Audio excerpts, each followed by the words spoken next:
Wow, can't believe it's September already. But DC Comics are actually going to change September and change it to 0 month. This is where they're taking their current issues, I think it's like 50, well it's maybe 52, but there's like now what, 53 or 4 or whatever, right? They're putting it down back to 0. This is just kind of like a one-off thing, and they're calling it 0 month.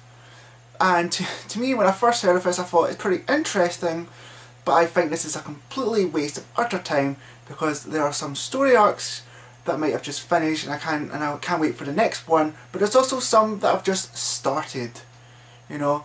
So, but to get an idea of what issues that I'll be buying and what I think you should probably pick up is, instead of going through them all, I'm going to basically do kind of a new segment for not also like comics but for films and other stuff, but a top 10 list.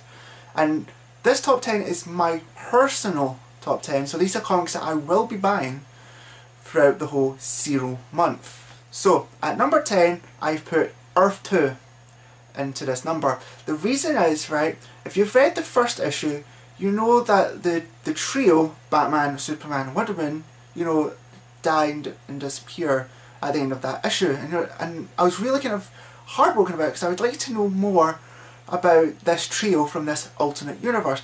And now we get that with this 0 issue, so we get to spend a bit more quality time with these characters. At number 9 is basically, it's going to be Batman, but Batman has like 3 issues that are really good. So it's basically Batman the Dark Detective comics, and Batman the Dark Knight. And these are all basically just origin stories. The separate ones, I can't remember which one has which, but there's one where we discover what Batman's been doing, and when he comes back to fight criminals, and like one of them is like his first sort of defeat rather. And I think all 3 of them into the number 9 slot would do pretty nicely. At number 8, we have one of the first 2 of the wave, for the third wave comics that they're bringing in to this slot. And I'm only sort of going to put 2 in this list, but my number 8 is Team 7. Now what makes this comic a little bit interesting for me personally is the characters that are in this team are basically characters that are in other comics. And some of them I'm actually reading, and I'd like to know why they're in this team. And it's basically, this team was formed after the appearance of Superman. Like, I think it's like a 1 year later kind of thing, but it is pretty interesting and I'd like to know more. At number 7 is the Teen Titans issue. This one is more on Tim Drake, and this is more of his origin. Now, DC could have maybe sort of, you know, fucked up a bit when they were saying that, oh, Tim Drake was never Robin in this new universe. But in this, he actually does become Robin, and we get to see how he becomes it and how he maybe becomes Red Robin. It also introduces like 2 characters that are already in it, like Skitter and Bunker, I think his name.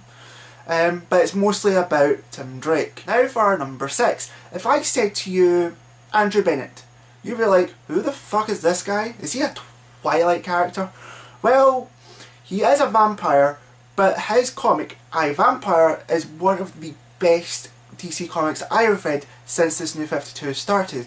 It is really good, really gritty, and I'm interested to know the origin or history of Andrew Bennett and how he first became a vampire. Our number 5 is actually one issue that I'm really looking forward to reading, and it's Red Hood and the Outlaws. This is basically how Jason Todd came back to life.